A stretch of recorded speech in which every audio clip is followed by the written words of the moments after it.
Si vous avez une box, un ordinateur portable, une imprimante, le fil il sort directement, il n'y a pas de prise USB. Donc là, il y a d'autres solutions. Donc j'ai des prises équipées de... Ça, c'est pour des chaînes Hi-Fi, par exemple, tout ce qui est audio. Ça, c'est typiquement pour un ordinateur portable de dernière génération.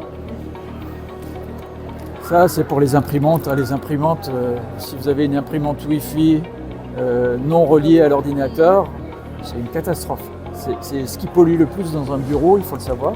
Donc en mettant ça dans le connecteur de l'imprimante, toutes les imprimantes ont ça, vous le ramenez à la terre. Vous avez ça, c'est pour les télés, parce qu'aujourd'hui tout le monde regarde la télé via la box ou via un décodeur ou pas. Si vous regardez par le câble, par l'antenne, pardon, on va trouver d'autres connecteurs. Je pense que votre télé, elle a quand même des connecteurs comme ça derrière, ou une Péritel, ou enfin, il y a d'autres connectiques, il y a d'autres moyens de relier le châssis de votre télé à la terre. Le principe, c'est ça. Ça, c'est une rallonge. Si jamais 3 mètres, c'est pas assez long, on peut les cascader et aller plus loin. La dernière proposition, c'est pour tous les équipements. J'étais hier sur le stand des machines à coudre. Là. Il faut savoir qu'aucune des machines à coudre n'est reliée à la terre. Et donc ça vous fait 1000 volts par mètre devant votre machine à coudre.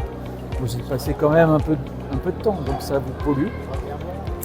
Et la façon de relier une machine à coudre à la terre, c'est simplement avec cette pince crocodile. Vous le mettez sur une des parties métalliques et vous n'avez plus de champ électrique sur la machine. C'est valable aussi pour les lits, vous savez, les lits électriques comme a le voisin. On a fait la démo, c'est radical, ça ramène toute cette pollution qui a envie de s'échapper et passer par votre corps parce que c'est plus facile. Il va passer par quelque chose d'encore plus facile qui est la prise de place.